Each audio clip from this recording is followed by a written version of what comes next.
ब्रेकनंतर पुन्हा एकदा स्वागत। यानंतर थेट जाऊया लालबागच्या राजाच्या दरबारामध्ये। मास्टर ब्लास्टर सचिन तेंडुलकर लालबागच्या राजाचं दर्शन घेण्यासाठी दाखल झालेला आहे आणि कुटुंबासह सचिन तेंडुलकरनं लालबागच्या राजाच्या दरबारामध्ये हजेरी लावलेली आहे। लालबागच्या राजाचं सचिननी मनोभावे दर्शन घेतलेलं आहे आणि कुटुंबासोबत सचिन तेंडुलकर लालबागच्या राजाच्या चरणी लीन झालेले आहे।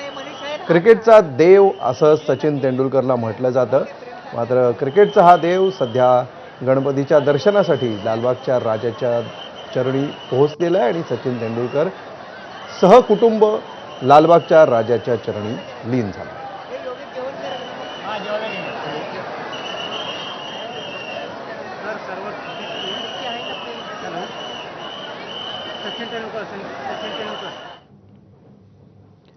आणि या दृश्यांसोबत बुलेटिनमध्ये आम्ही इथेच थांबतो आहोत। बातम्यांचा ओघ मात्र असा सुरू राहील। पाहत रहा एबीपी।